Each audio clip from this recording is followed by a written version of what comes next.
The following program will make you want to grow things and experience new and wonderful dreams about your plants, your garden, and garden design. Listener participation is always strongly advised.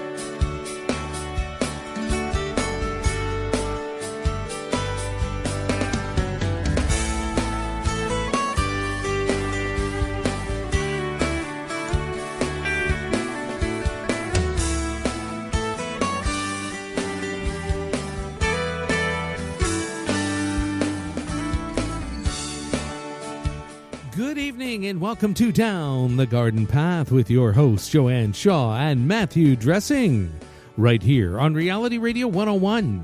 To get on board, contact us live right now. Dial 905-725-1907.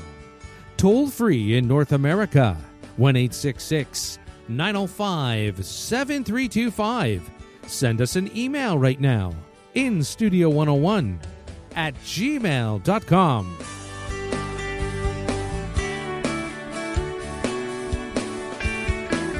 And now, right to your host, filling in for Joanne Shaw, going solo, Mr.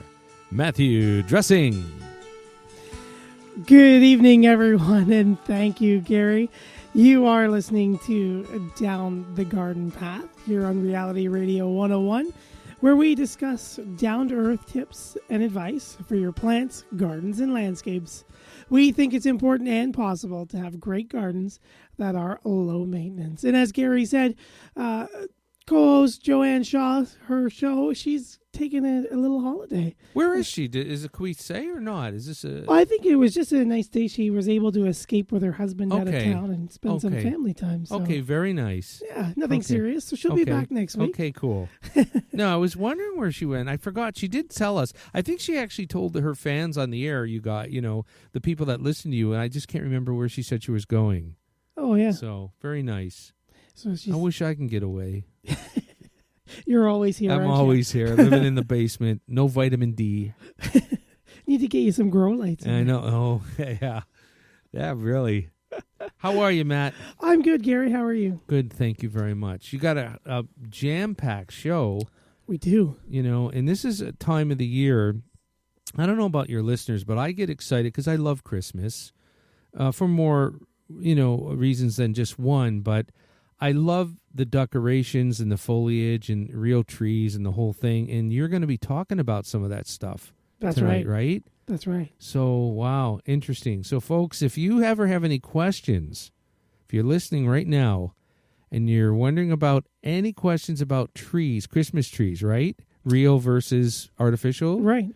Now is the time. And we'll give you the email address one more time. That's instudio101 at gmail.com. All yours, Matt. Thank you, Gary. Yeah, so write in if you've got questions about Christmas trees, live or artificial or everlasting, however you call it. We're time to write in. So as I was preparing for tonight's show to talk about Christmas trees, I came across a bunch of stats from Stats Canada. And it was interesting to learn that everlasting or artificial trees, we call them everlasting in the garden center that I work at. Everlasting sounds I never heard that before. No? Oh. Never. It's the first time. A little better than artificial. It sounds so fake, I guess. Yeah. But you would have to keep an artificial tree for 20 years. Use it for 20 years or more to make it the equivalent of the green solution, to be green about it, versus cutting a fresh tree. Now, explain what you mean by that exactly. I don't think I follow you. So just the sustainability of the Christmas tree farms and the whole Christmas tree industry and the way they replant them and harvest them. It is actually greener to get a fresh cut Christmas tree. The carbon footprint and all that. Ah, I see what you Right. mean. Okay. It's okay. greener to cut one than it is to have an artificial one? Right. Or an everlasting Or, one. yeah, or an everlasting. Okay. And it would take 20 years before you actually removed enough of that Really? off of your carbon footprint. Yeah. So That's buy interesting. fresh. Absolutely. If you're There's going nothing green. like a fresh tree, even though, there's some years, personally, we have fresh cut trees. We love them. And then there's some years we do have an artificial one. We put up an everlasting one. And it varies year to year. I don't know why, but there is nothing like a fresh cut tree. No. The smell in the Right. house, too, is absolutely beautiful, right? So, Right. yeah. And what do you get if you go fresh cut? I try to get Douglas fir because I like them. They're softer Nice. needles, and that's, yeah. Yeah. But I think we've had all varieties, to be honest with you. Nice. So, So whatever. yeah. Just Do you kinda get a catches your fancy. fresh cut or? Yeah, I get a fresh cut. Good. Yeah, we get a balsam. Oh, We like they're that beautiful scent. too. Yeah. Very nice. Yeah. So just a couple interesting facts. It was fresh cut Christmas trees that Canada ships around the world. In 2015, just Stats Canada is behind a couple of years. 1.7 million trees. They ship that many around the world? Right. They ship that many around the world. And out of Quebec, which is our top exporter in 2015, they shipped alone 1,061,000 You know what? trees. That's like, if you think of that number, that's an incredible number for anything, even candy bars. I mean, Yeah. 1 million trees? 1 million trees. Think million about trees. that.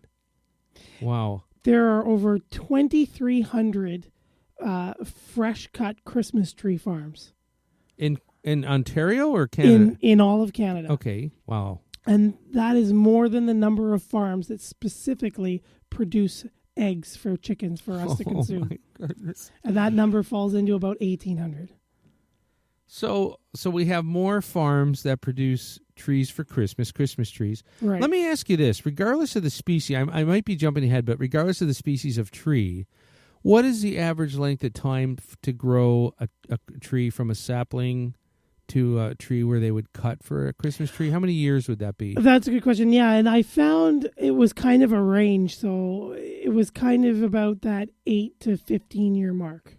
Okay, And so depending on where I saw that info. So let's average it out to 10 years, a decade. right. So that means if I had a Christmas tree farm and I had 100 acres or whatever, and I started anew, Mm-hmm. I would be growing those trees for 10 years before they're ready to be cut. But then how would they make their money in other years? Would they have to, because if you cut most of those, Right. you got another 10 years to wait, right? Right. So you've got different Wow. parts of the farm growing trees, so you're always harvesting Always. and replanting. Yeah. Oh my goodness. Isn't that insane? Well, I can't imagine that many trees. Having said all that, when I was in college back in New York, I worked for a farm market. It was the best job I ever had. It was a working farm, and they had a Christmas tree farm. But I didn't get into the growing of the trees and everything. He had arborists do all that stuff. But I was in charge of cutting them and dragging them and baling them out of the forest. Oh, wow. And I used to wonder, like, all those trees we cut, they would come in, and I don't know if they took the stumps out or whatever they did, and then regrew them. But I knew every year, I worked that place for 4 years, they never ran out of trees. No. Never. They're always cutting 1,000 or more trees for this farm market. Right. I just couldn't believe how's it constant? You know what I mean? Yeah. Wow, interesting. Constant replanting. Yeah, interesting. It is. So we're going to talk, we're going to get into depth about more trees and choosing your tree and versus artificial, et cetera, et cetera. So why don't we talk about artificial to start, Okay. I guess. So a lot of people I know in our garden center, we try to carry the higher quality trees. Okay. So it is good to note that your everlasting or your artificial trees are not all made equal. Okay. So what do we want to look for an everlasting tree? The most important thing a lot of people find are look for are lights. Lights that are built in already, so you don't have to Right. put them on yourself. Right. Okay. Right. So you can find them pre-lit or you can get them unlit. A lot of people are looking for lit trees. And a lot of wow. people are after usually white lit trees. Multicolor is slowly fading. Is it? Right. I have multicolor on my trees. Yeah, so do we. You do too. But when we use our artificial tree, it's not pre-lit. It's because every year we kind of change the decorations a little bit in lighting. Right. So I think if it was pre-lit, you're probably always going to have to, besides adding stuff to it, you probably have to keep those lights on. Are they pretty well built in, or could they be removed? Do you know normally? Yeah, when you buy the pre-lit, they are like built right in. So you are packing them away. And it's crazy to take them off. And a lot of people try to. Yeah, that's what I'm saying, right? Yeah, it's just you're stuck with them, you're right? You're stuck. Okay. They're wired right in. Okay, cool. Yeah, so lights, do they have a warranty? Did your everlasting tree have a warranty on it? Ours is old now, so I don't recall. So but ours, it's probably 15 years old. So probably not. When we bought it, probably not. I don't remember anything about a warranty. Yeah, fair enough. Yeah, and a lot of trees will come with some sort of warranty, but there's a lot out there that won't. So make sure, check in for your warranty. I know that there's a brand of tree that we sell. Mm-hmm. It has a 4-year warranty on the lights and 10 years on the tree itself. So that's pretty high quality to afford, to give a warranty like that, right? Right. Absolutely. Right. So take into consideration all the lights. Do you want to be putting them on, taking them off? How are they on in there? How are they attached? A number of them, a sign of quality for your everlasting tree too, is that they're just spun in there. So when you look into the tree, you can see all the wires. They're all just kind of helixed or spiraling down to the base of the tree, whereas the higher quality ones will try to hide them because real trees don't have lights on them naturally.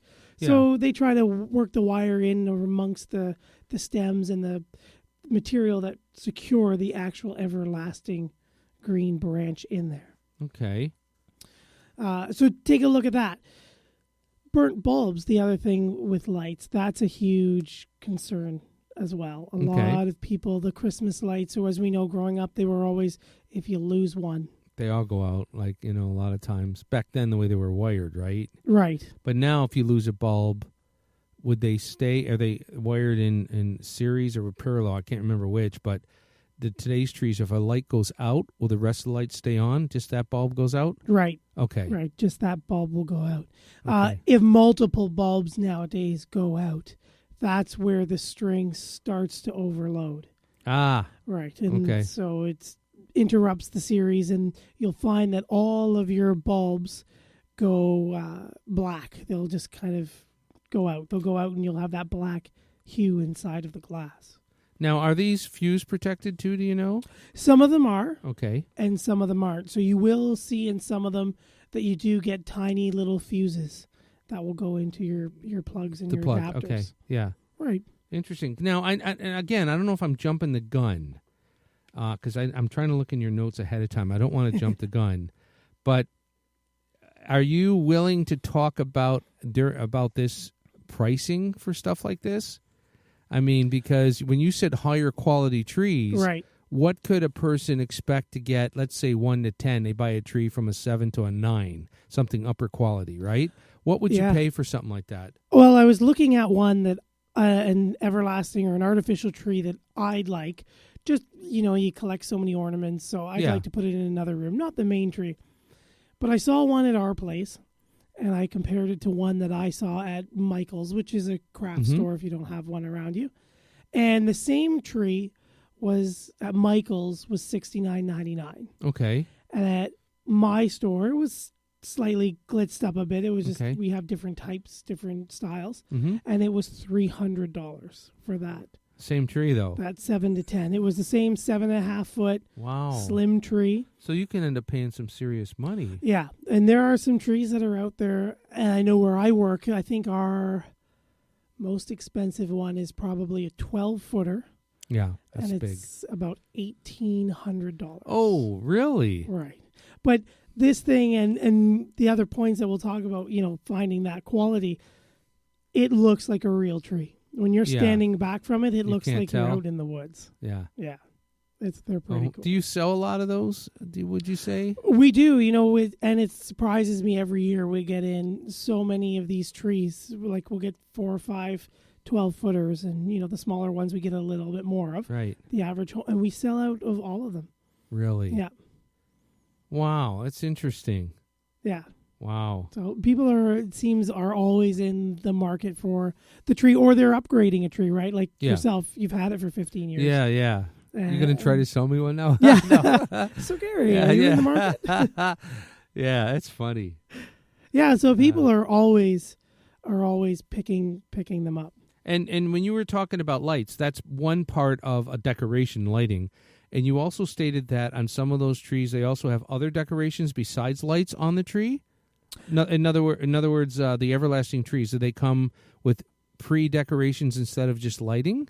Usually it's just lighting. Okay. And then they'll go to the more natural side of decoration. So they'll have there's a flocked or a frosted tree. So it looks like there's snow or ice on it. Right, right. Or you'll get pine cones on them. Right, so right. it looks very natural that way as well. Okay. Another thing is it's a little more recent, the last 5 to 6 years in our area at least, the molded tips. What does that mean? This is another part of that quality too, is your molded tips. So they've actually taken the shape of like a real spruce tree or a real pine tree, and they've made a mold based on that, and they've poured the plastic tips. Ah, okay. Right. So it actually but very close to. Feels and looks much like a spruce very or the cool. pine that you're getting. Well, that's interesting. You got an email here. Oh, let's take a look. Okay, you want me to read? Okay, George. Well, I'll read it for you. George writes in, and he says, "Hi, Matt. Very interesting show. Excellent. So, thank you for listening in, George. Awesome, I know this is the time of year. I think the next 2 or 3 shows, even if you have a lot of other things to discuss, if you always touch base on something Christmas and Christmas trees, I think a lot of people are going to be interested. Yeah. It's that time of year, right? It is that time of year, and a lot of people, this is the time that they're buying their everlasting trees at least. So if you are thinking of one and you want to get out and get one, this is the time for the best selection. If you get closer to Christmas, you really won't find what you're after. Yeah, that's true. So interesting. For sure. Thank you very much, George, for tuning in. Very nice. And thank you for your email. So where are we on this? We talked about lighting. Right? Oh, and I think when you talk about spare bulbs, there's something in your notes here about that. Yeah, so spare bulbs, a lot of the times you'll only get a few with the box. So double check if you get wherever you get your Christmas tree, that they have spare bulbs, just in case they all burn out, right? Okay. Just going back to that, not all of them burn out, but one does. If you don't find that bulb and the others start to fail, that's where you're going to burn out that whole thing, right? Yeah. So if you don't have enough bulbs to replace them, if you get to the point where you have to take them all out of that section, that's where you're going to need all those extra bulbs. And one thing, when you talk about a section, is that a certain amount of feet, say in the the tree, like this section is a 4-foot section of this 5-foot section? Is it a span, or what is a section actually? Yeah, so the everlasting trees, I don't, yours may not be, maybe it's all one piece, but a lot of the larger ones they have a base. Mm-hmm. So we put it together actually. Oh, okay. It's one of those old ones. Oh, right? That's old. Yeah, that's old. They all come pre-assembled now. Yeah. Yeah, so the section is usually a 2 to 3 foot section, depending on the size of the tree. Okay. And that's where they're all going to plug in individually. So all of those lights are connected to one cord, and then you're going to put another section after you fluffed and branched out that tree. Okay. You're going to put another section in top, so a pole will go into the middle pole or the trunk, and then those plugs will come together. So that one section, it's usually 2 or 3 sections or 4, depending on the height. Okay. Those lights will be all together in sequence. I see something interesting here. I don't mean to interrupt you, but these are interesting questions. It says here, light gun to find the burnt light. What is that? Yeah, so we, even at the store when we have our lights up, every once in a while one's damaged in transit or it's man-made, right? It's not perfect. So we have to find out where that sequence is broken if a strand goes out or if it's not quite performing or it's shorting something out. So there's actually a gun you can buy. And you can pick it up at local garden centers and box stores that focus on the artificials. And what it does is it just takes a AA battery and it can sense the current in the wire. Oh, my goodness. You're kidding me. Right. So it kind of beeps at you. And as you come close to where the break is, it beeps a little quicker. Okay. And it'll tell you can kind of scan each of the branches and find out where that burnt bulb is. Or just, you've noticed that, your tree isn't as bright anymore. Or you see a few black bulbs and you can scan and find them to replace them. Could you use that particular gun on not just these trees, but other lights as well? Like other... On other Christmas lights. Yeah. Yep. Oh, yeah, that's interesting. So if you're looking for the one, if you have a big long I strand. might have to check that out. That's pretty cool. And they run about $25. That's cool. It's worth it. All right. Moving on. You got I mean, I could ask you questions all day. We're still on the first page. Yeah, exactly. Of your notes. 3 more to go. Yeah. Yeah, so moving on, I mean, lights, and the next part really is the branching. We're talking about the sections. So the sections they're all created by different branches staggered amongst the trunk. They come out like a normal tree, and they kind of give you that effect. So one of the things to consider, too, for everlasting or artificial trees is how many tips does the tree have? Some of them, when they're really dense, for example, that one that I was looking at comparing to the one at work, they didn't really have many tips. What do you mean by tips? So the actual points of the branch itself. Okay. So the branch will come out right and kind of mimic like a live tree, actually growing tips. Okay. And that makes it look nice and dense. But it also gives you spots to put in lights, hide lights if you string your own, or even put in ornaments. Right, you hang in them, you're saying, for that. Right. Right. Yeah. Hanging on them as well. Interesting. So how many tips are there? Some trees have over 1,200 tips, and that's a lot. And then lit tips as well. Exactly, but that's it. Imagine that. That's such a dense, like almost real looking tree, and bright too, perhaps, and right? With bright. a lot of nice lights, right? Beautiful, very nice. Do you look forward to this time of the year working? Because I know during the year you're dealing with mostly live foliage and questions like that. Yeah. And this time of year, you still might do some of that. But do you find it enjoyable to be working this time of year where people come in with Christmas decoration issues? Is that rewarding to you? I mean, do you like that? It is. I tend not to be more on the giftware side of things. Yeah. But it is. But if there's a problem, they always call Matt. Yes, they do. Right? Isn't that true, though? Matt, right? They do. Yeah, of course. That's funny. It is. Yeah, it is nice. And it's a nice change. I like to see the seasons change. And exciting about new product and seeing everybody else get excited about it, for sure. Very nice. Yeah. Excellent. All right, folks, if you want to get on board, I just want to interrupt Matt for a minute. Yeah. You are listening to Down the Garden Path with Matthew Dressing right here. He is filling in solo for Joanne Shaw. And if you want to get on board, send us an email. Okay, if you want to ask any questions at all about what we're talking about, or even a general question, Matt will answer it for you. Our email address is instudio101@gmail.com. Instudio101@gmail.com. We don't bite, so go ahead. Please write us with your questions. All right, Matt, moving on. Yeah, I've moved to page 2. Are you on page 2? Okay, I'm on page 2. Wow. Okay. So just a couple tips. Talking about tips.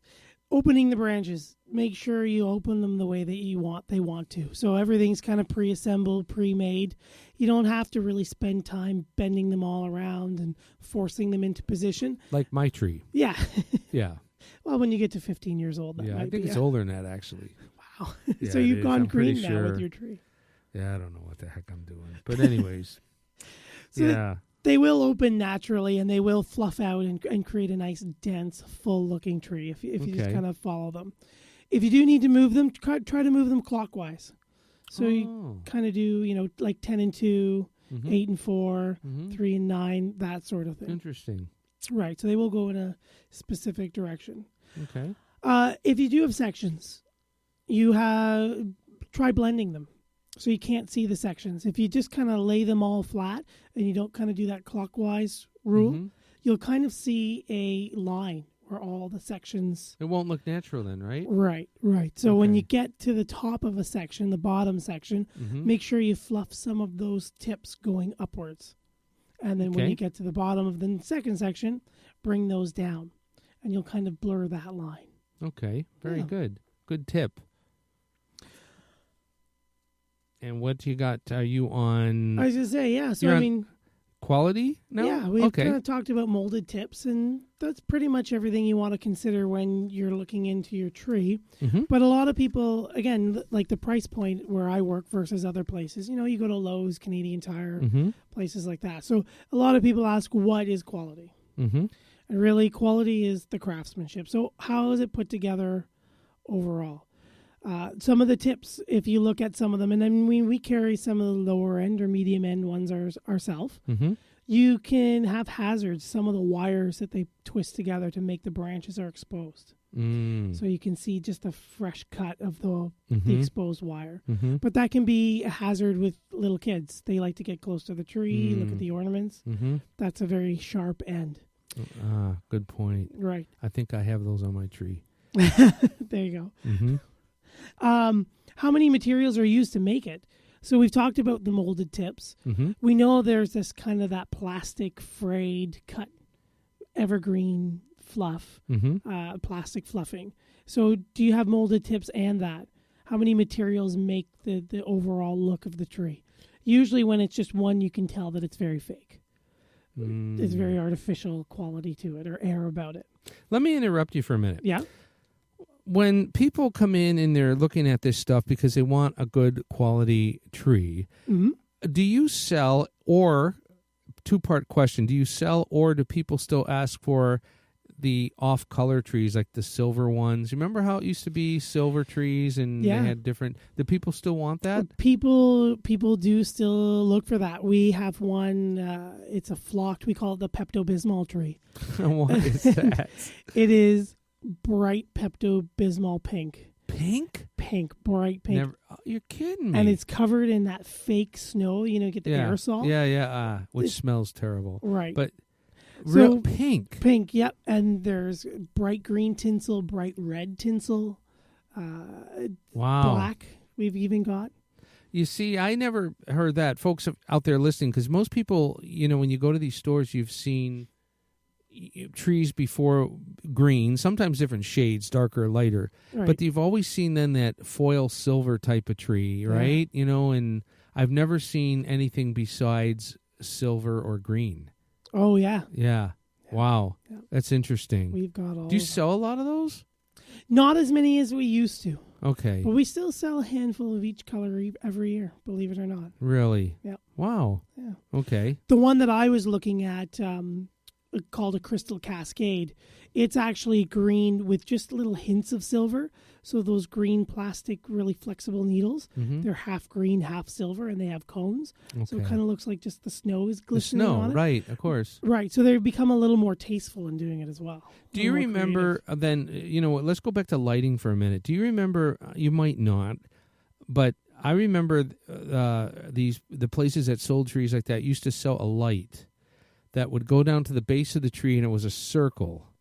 And what happened was it had different gels, different colors like orange, red, green, all that, and it would rotate while it was on, and it made the tree change colors as the light went around. Did you? No, I don't No, remember you don't that. remember that? Okay. Well, I am 60 years old, so I'm dating myself. So, all right, forget that, folks. So- You know what? The funny thing about that is you probably have hundreds of people at home right now Yeah. remembering that and laughing. Laughing. Yeah. I remember that. I have that. Yep, that's right. So just threw that I out. just thought, who knows if they were still being sold? I don't know.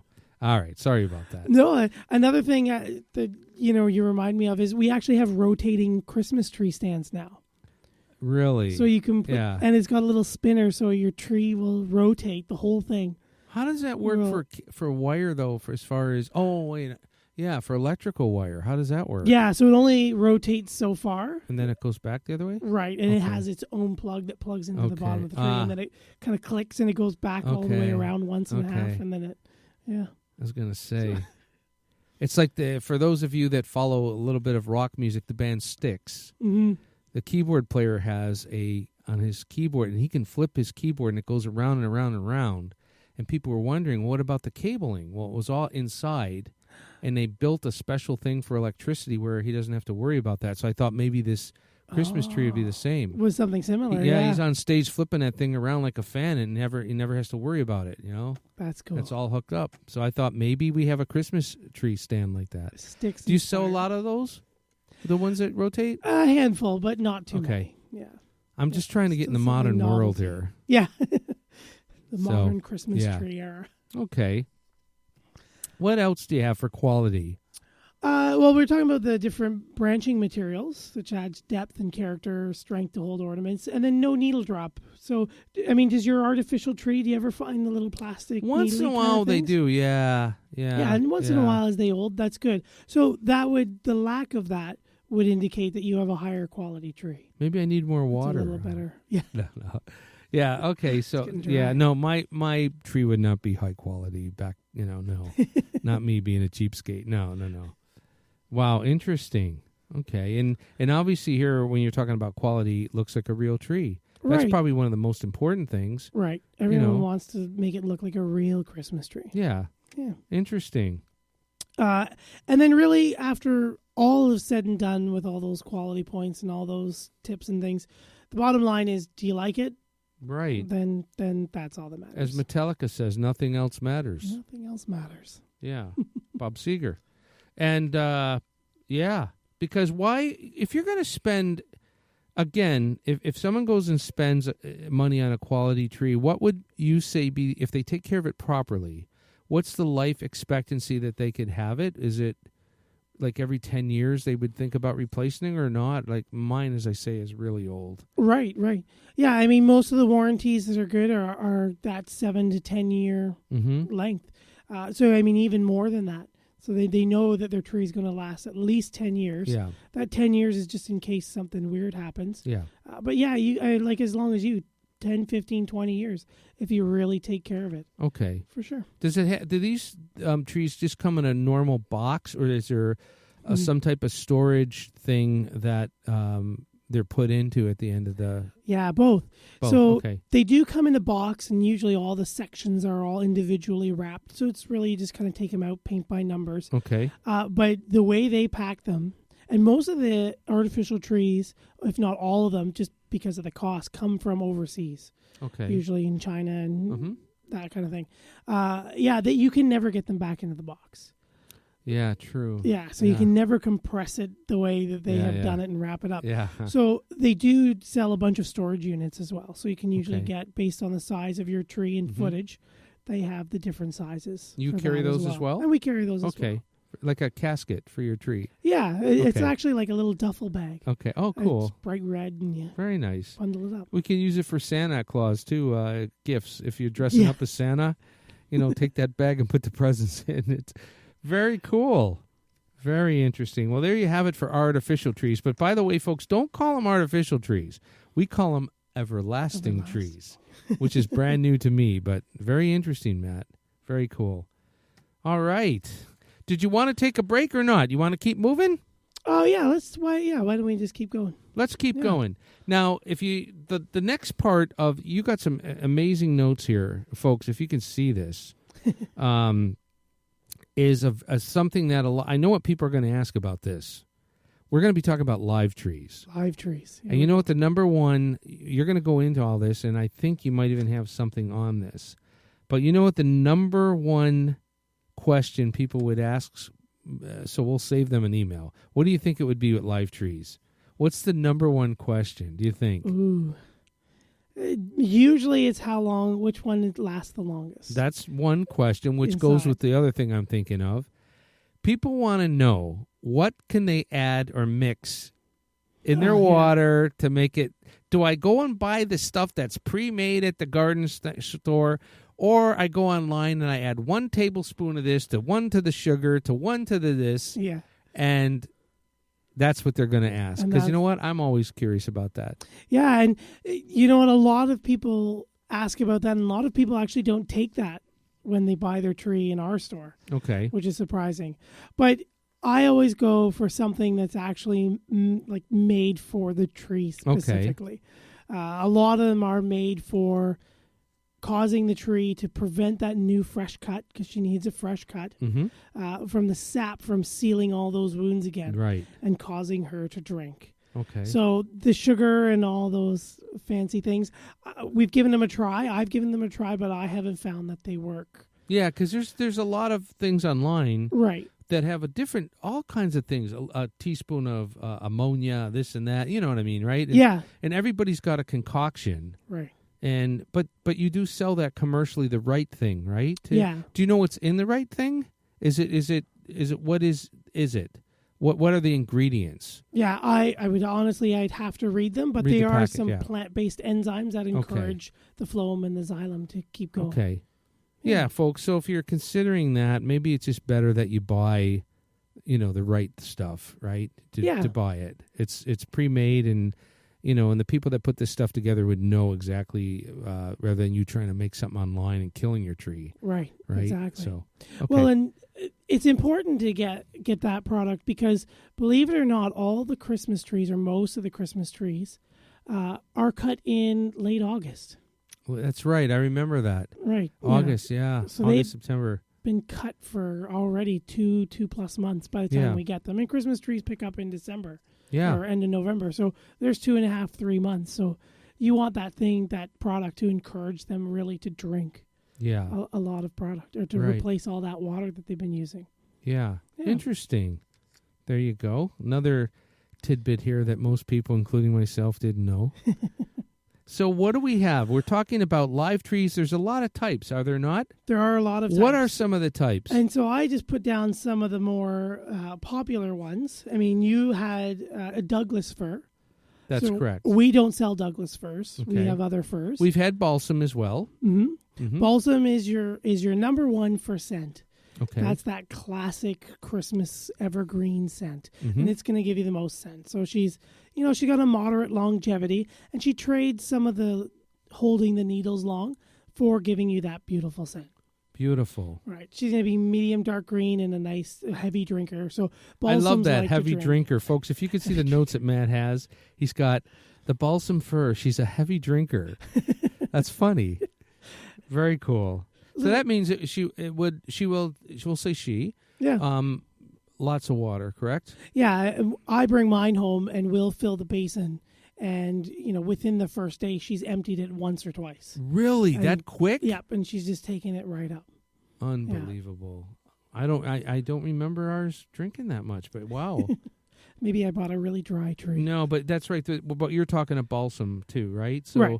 Okay, and of course, when you bring these trees in the house, because of the temperature and the humidity, they're going to tend to want more water, right? Because you have the heat on right there in that time of year, the furnace. Exactly, and the air inside is so much drier than it is outside. Of course. So they react, for sure. Okay. That environment pulls out that water. Okay, and that's for balsam fir, which is a beautiful tree, and it does smell amazing. Yeah.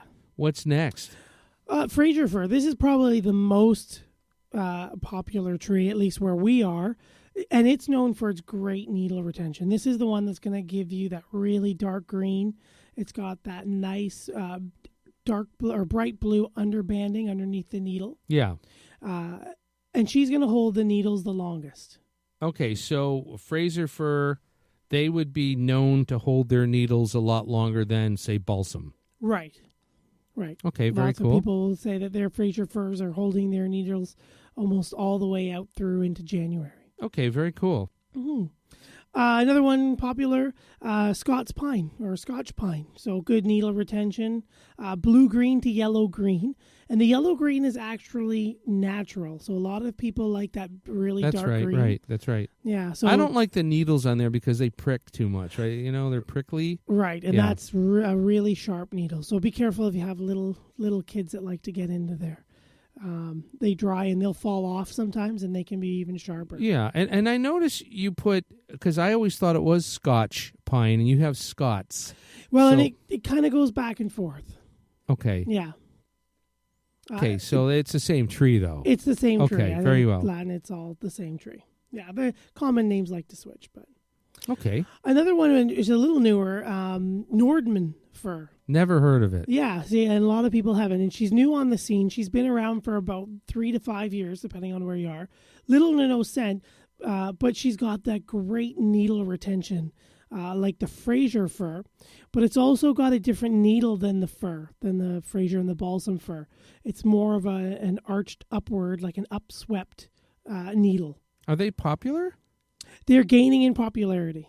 They really are gaining. Are they expensive? They are a little more expensive than your Fraser. Right. So if you took, so you have, I'll wait till you finish. You have one more that you want to talk about. Then I just want to talk about comparison really quick of prices. I say, talk about who's more expensive or not. So what's your last one there? So the last one is the white pine. Okay. So naturally out in the woods, it's got little no scent, good needle longevity, but it's also a very bluey green.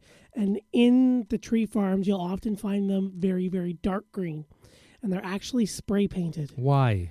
Just to give them that nice, rich, dark green color, because that's what people like in their Christmas tree. But why wouldn't then the tree farms do that to other trees that don't have as dark needles? Why wouldn't they say, we're going to paint them all? Yeah, it's just the choice that they give. And they would use regular paint? They use like a floral paint. Okay. Yeah, and it kind of gives you that darker green. You still get a little bit of that blue, but it's not that really light green with the blue.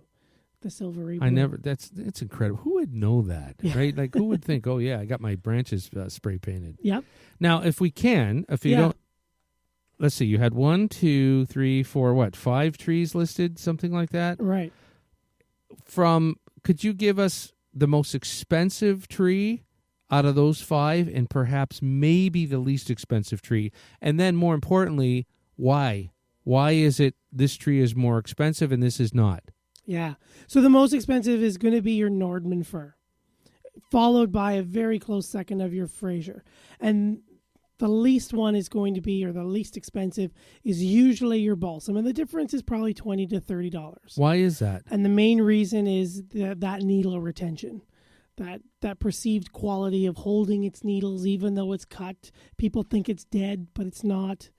That kind of perception is really what it comes down to. So Nordman would be the most expensive. Right. And those are, would you say, are kind of rare because a lot of people don't know about those yet? Not a lot of people know them, and not a lot of tree farms are really carrying them yet. Right. So interesting. Some specialty garden centers, we do big Christmas trees. We have that one. So and we're always looking for new stuff. So so now that you decided and told us about this, which is very interesting, let's talk about, if you don't mind, what we do is how are the trees brought to us, how they're cut, how we keep them fresh, etc. Mm-hmm. So we were saying earlier they're cut in September or late August. Right. They're usually baled to us and shipped to us via container. Or if the tree farm is local or in Ontario or Canada, they'll usually bind them up as tight as they can get them, load them on a big logging-like truck, and they'll send us to them that way. Okay, so that's how we get them. That's how we're going to get them. Okay. Maintaining your tree. Yeah, watering your tree is extremely important. Remember, they haven't had a big drink since August, so making sure that the tree is very well watered. You're using a watering product that's going to encourage the tree to drink lots of that water. And that's where a lot of people get into that lights are an issue and electrical safety, et cetera, et cetera. They're worried that it's going to dry out. Yeah. So just making sure. That would be the most important thing, right? Water. Right, is that water. And making sure that you've got a very fresh cut. So giving that cut on the end and then putting her right into the water as soon as you can. Now, when you say cut, a lot of times when people buy a tree, a lot of times where they're buying it, they cut it for you. Right. But I also saw sometimes they drill up the bottom too. Did you ever see that where they cut and then they put a drill up maybe 6 inches or so up in the bottom of the, what do you call it? The bottom of the tree, right? The stump type of thing. Is that advisable to do? It's not. We don't do it. I've never really seen it except for when I was really, really young.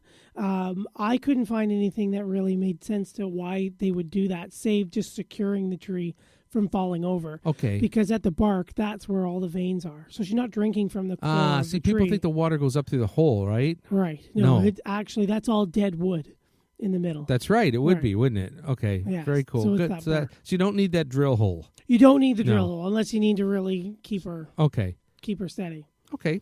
Yeah. And then just making sure you choose the right stand, right? Don't buy this tiny little stand in this massive top-heavy tree because then she fall over. That's and that's always the problem. And you can attest to this, I'm sure. Over the years, there's been many improvements in stands. Yes. From the basic, remember the green and red, the little pan with the legs, and Yep. people get those. They get a heavy tree, but boom, and it's they over. fall over. Yeah. Yeah.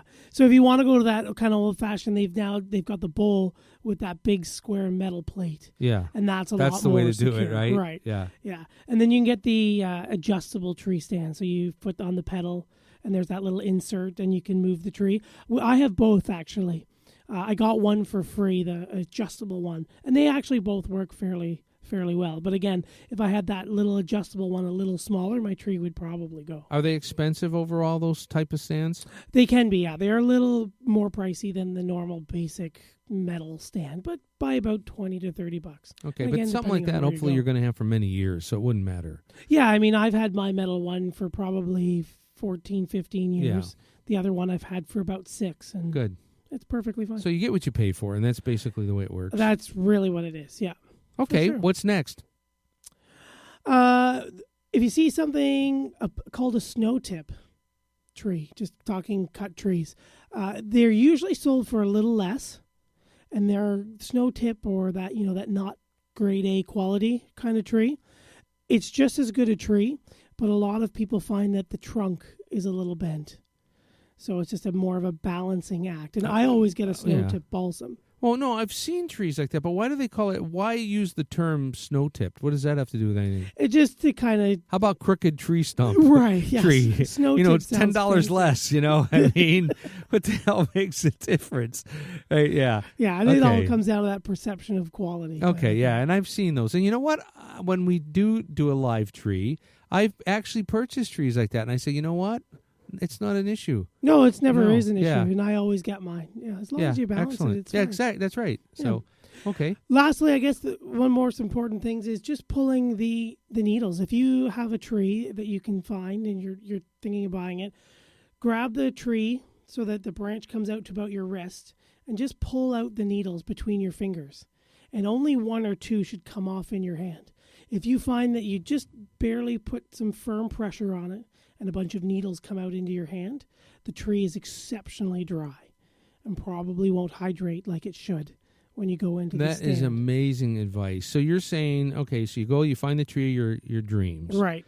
You stick your hand in there up to your wrist per se, and you just gently pull on just firmly, and like see how many come off? Right. Just like you're running your hand, pulling your hair, just gently. Okay. See how many needles come out. Okay. If it's full of needles or there's more than 3, I'm 3 to 5. Yeah. Go to the next tree? Right. Find someone else. Okay. Wow. Who the heck would know that? That's a great test.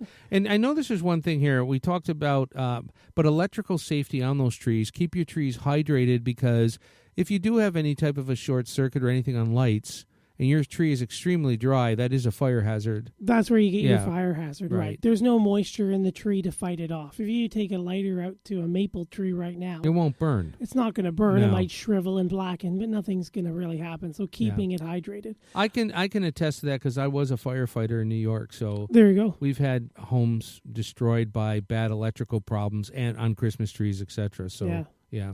And it not only just the tree being dry too, right? I mean, it's the lights. Do you have cuts in the wires, or are you missing things? And are you overloading a power bar to put on all these ornaments and stuff? Yeah, exactly. Yeah. Very cool. Wow. Interesting. Folks, you'd like to get on board, we still have a few minutes. Our email address is instudio101@gmail.com. That's instudio101@gmail.com. Any questions at all regarding Christmas trees, live trees, or the new word here? We don't call them artificial trees anymore. We call them everlasting trees. If you have any questions at all, Matt is here to give you professional advice right now. So what's next, Matt? You got it. Well, just as I was finishing up my notes, I came by a neat little story about an explosion way back in 1917. Okay. And again, we export millions of trees a year. So in 1917, in Halifax, Nova Scotia, there were 2 ships that were in the Narrows in downtown Halifax as the water passes through. And one of them was just absolutely loaded with TNT. Really? Right. So one ship hit the other, and the ship loaded with explosives blew up most of the core of Halifax. And So that was in 1917? That was December 6th, 1917 at Okay. 9:04 in the morning. Okay. So much of the city was severely destroyed. And Boston authorities learned of the disaster by the telegraph, and they quickly organized and dispatched a relief train around 10 p.m. that evening to assist the survivors. So they sent the train up, and a blizzard delayed the train, which finally arrived early in the morning of December 8th. Boston Relief automatically or very immediately began distributing food and water and medical supplies. And so numerous personnel were there on the train and relieved the Nova Scotians' medical staff, who of which had worked all night, right, with no assistance back in the day, to save the town and bring everybody, keep everybody going. Yeah, and save the town basically. So, as a gesture of goodwill and thanks, the town of Halifax started to donate a Christmas tree to the city of Boston as a thank you for being the first responders up to Halifax and save them from this devastating explosion. And the people from Boston were the first to arrive, and they wouldn't leave until they knew that the city and the province and everybody was okay and safe and things were back to normal and the staff had rested enough that they could safely leave Halifax to run by itself. And in your notes here, you said that first tree that was donated was a 53-foot tall white spruce. Is that correct? Well, that is, as I'm looking here, yeah, that is actually this year's tree. So they're still doing this tradition? Right. So starting in 1918, they delivered the tree. Went on for a number of years, and then it kind of broke for a bit. But back in the late 70s, they started again, and they've done it every year. And so this year's 2017's Boston Christmas tree. So this is the big tree that Boston sets up in the park.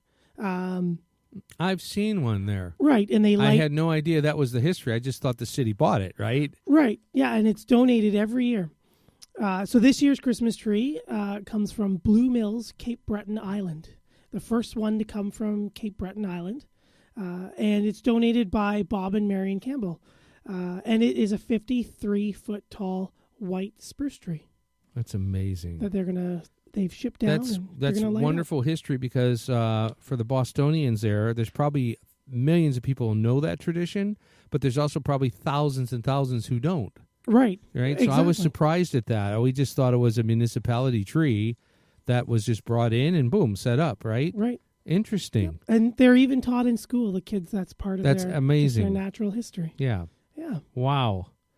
Well, so folks, there you have it between the difference between we don't call it artificial tree. We call it what? Everlasting tree. An everlasting tree and a natural beautiful tree. In a nutshell, that's a lot of information, right? That is. And again, folks, if you have any questions about this, if you think about it, you can always get a hold of Matt and or Joanne off air here too by writing to us instudio101@gmail.com at any time, instudio101@gmail.com, and we will forward those emails to Matt and Joanne. So what else do you have? You got a few 3 or 4 more minutes, Matt. What do you have to wrap up? Well, you know what? Thank you for listening, everybody. Hopefully you'll tune in next week. So next week we're having Daniel Eggart. If you remember, we had him from Harris Seeds come on. Down in New York, there in outside I think it's Buffalo or Batavia, somewhere down there. And, Yep. Yeah. Interesting. So he's going to be on next week, and we're going to talk with Joanne, who will return. Okay. About the WOOF program, the Worldwide Opportunities on Organic Farms. So this is a program where you can sign up, and a lot of people from our garden center have actually done it. Young students, they will go to places like Australia and work on an organic farm and live there and contribute and get paid and travel through Australia. So Daniel went through the program, and he's going to come on, and he's going to talk to us about his experiences and how to get involved with that. Okay, and that's next Monday, the 13th of November. That's right. And do you have a plug also for the following show, which would be November 20th? Do you have one or not yet? I don't. Okay. We've got an exciting guest we hope is going to commit to joining us. Could you give us on a the spoiler alert? Or maybe, even though it's not confirmed, is this something you can tell us, or you don't want to? I believe it's about like self-watering systems. So, that's interesting. Right, so irrigation and tree growing pans, seeds stuff like and that. stuff Okay, like that. Interesting. Yeah, So that, hopefully, folks, that would be on the November 20th show. right. Well, again, Matt, a great job. I mean it. Excellent job. I know this is the time of year. It's very, very interesting because there's people I've talked to in my life that around this time of year, they say, excuse me, had to cough there. They say, should we get a real tree this year? They say real tree, right? Yeah. Or should we go with artificial? And there's always that balance, right? You've heard that. Mm. People come in, even maybe talking to you professionally, and say, I don't know what we're going to do this year. If you had to have your druthers, and you're talking to the people of the world right now, put aside all your personal preferences, like what you like, just if you had to give someone advice, would you suggest a everlasting tree or a real tree? What would you do? Yeah, I would probably go a real tree. A real tree, right? Yeah. It just seems like so much more about Christmas and the smell and everything. But with a real tree, it comes with a lot of responsibility. It does. And the main responsibility, of course, is watering, right? And a lot of people, putting a cup of water in once every 3 days ain't going to cut it. No. So you really got to... You got to be on it. You got to be on it. Right. And not only to help that tree survive and live through the season, but it's a safety concern as well. If you have lights and stuff, you want to make sure the tree is hydrated. Exactly. So, well, anything else, Matt? No, I think that's pretty much it. I mean, where can we find you? I was just gonna say, yeah, beautiful. So you can find me at www.naturalaffinitydesigns.ca. Wow, that's interesting. And at Nat Affinity on Twitter, or Natural Affinity Designs on Instagram. And don't forget to check out Joanne and past episodes of the show at down the number 2 earth.ca. Beautiful. Other than that, and Joanne will be back next week, folks. She will. So, well, thanks, Matt, for all the advice. And again, folks, if you have any questions, because what happens is once we go off the air, people say, I should have wrote in and asked, Well, if you do, you can still do that. And our email address is instudio101@gmail.com. And we will forward your questions and concerns to Matt and or Joanne. So, no issues. So, thanks, Matt. Thanks, Gary. I appreciate it, okay? All righty. All right. And until next week, folks, you've been listening to Down the Garden Path with your host, Matthew Dressing, right here on Reality Radio 101.